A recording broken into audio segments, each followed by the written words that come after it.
Hello, everyone. Dr. Victoria Skirbo. I'm back from At the Seeds of Transformation. Ugh, my nail just went across like, almost like a chalkboard sound. Ugh, it was awful. Sounds like my neighbor's cutting something down again. Different neighbor, though, I think this time. Well, so today is Sunday the 23rd, and this is a reading for the week ahead. I just did the astrology for the week ahead, so this is sort of in alignment with that. It just was a little long, so I decided to do this as a separate video. So let's take a look and see what is going on. We're going to be using the Good Tarot by Colette Baron Reed. The Good Tarot. It's a beautiful tarot. I love the pictures. I love the colors. The colors are just beautiful. All right. What is the Good Tarot? Give us something good. I think everything's good with the Good Tarot, right? Okay, let's see. So this is the week ahead. Remember, we have a solar eclipse. We have a trine between Mars and Neptune, a square between Venus and Neptune. We have Mercury going retrograde, and of course Saturn going retrograde. So let's see.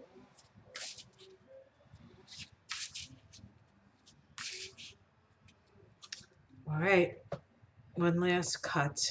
There we go. So the immediate environment, the star, hope, vision. This is an Aquarius card, right? So this is Saturn in Aquarius stationing retrograde. She has a vase there that she's going to pour out, but she's not pouring it out yet. So there is a need to re-evaluate that which we have learned before we actually put it out before we pour it out to the masses. We have to look, review all of that. That sort of goes along with Saturn retrograde, actually. So that's the energy. The energy is one of reevaluation. What's crossing it? The Ace of Air. The Ace of Air is an action, right? It's like taking an action, going in flight. I almost feel like what these two cards are saying to me is that it doesn't matter if it's perfect or not. You still need to get the energy out there. You still need to get the word and the creation and the knowledge and the information. And you still need to put it sort of out, even though um, you don't feel like you're quite ready to do it. So you may feel like, oh, I don't know, I know I have to do something, but is this the time? That kind of thing. It is the time, I would say. We have the Seven of Fire, so what's underneath is courage. Seven of Fire. It's going to take courage. It's going to take courage to put yourself out there. I have to say, I just did a reading on the Palestinian-Israeli conflict, and I almost didn't put it out. I thought it was a really good reading, but it made me nervous. It made me nervous to put it out because it seemed to me like I didn't want people to think I wasn't taking the situation seriously, because I was really taking the situation seriously. And yet I felt that we need to look at this whole thing from a very different perspective if we ever expect to, resolve some of this insanity. But I put it out anyway. I don't know how many people watched it, but I put it out. In the past, we have the Ten of Water. This is happiness. This is contentment. People want to feel good again. People are tired of feeling bad. People are tired of, worrying about being sick, worrying about getting sick, worry about having money, worry about not having money, worry about this, worry about that. It's like we want to just feel a certain amount of contentment and peace.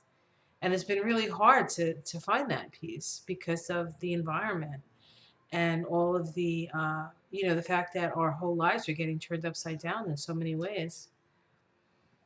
In the sky, we have the Four of Water. The Four of Water. Um, Let me just see if I can get this so you can actually see it. There it is.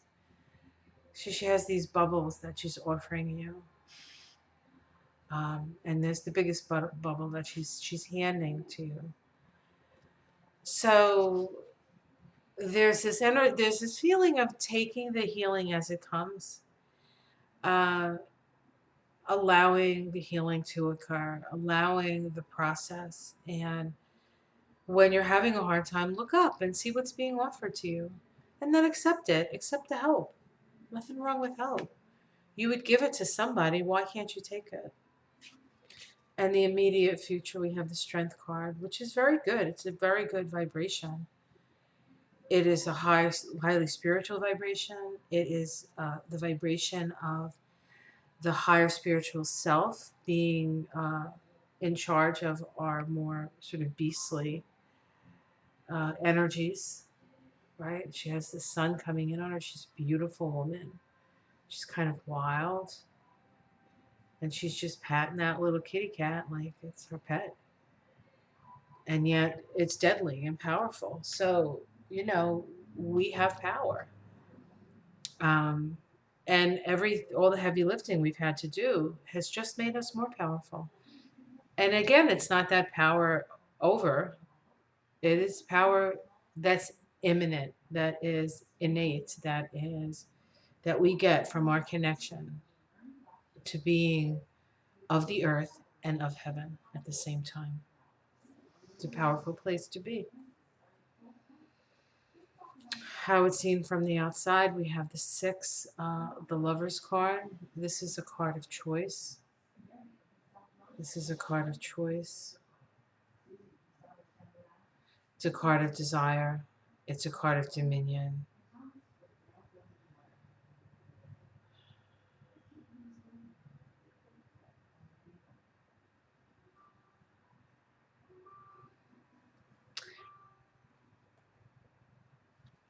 The necessity to see things in just to see this two things next to one another in contrast, in stark contrast,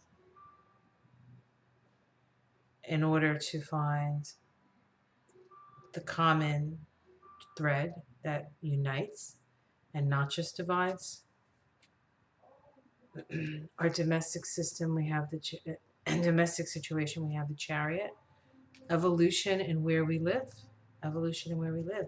Moving out, moving forward. People are moving out and around and, stretching their legs again.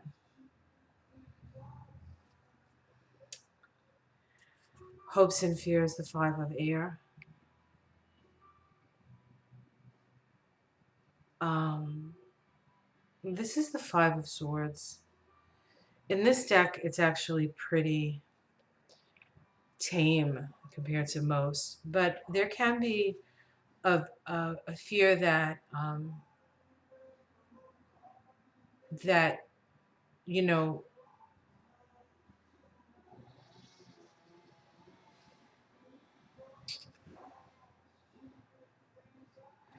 I think it's a fear that people will um, are afraid that if they dream a good dream, they'll lose, right? We have the High Priestess as the outcome card.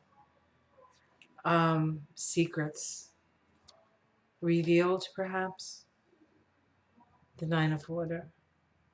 Yeah, I feel like the King of Fire and the Page of Earth.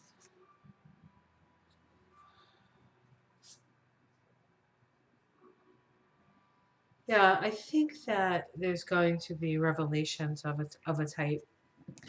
Um, but I also think that the energy is one of, put yourself out there. Maybe you don't have to go full force with everything, but start, put your feet in the water, as it were. Then take the time to evaluate and see how you can use your own resourcefulness to work the energy that will create forward motion and what you want to create, and show your strength and show your creativity. I mean, the strength card in the immediate future is one of creativity as well. Self-expression, Leo. Very powerful stuff.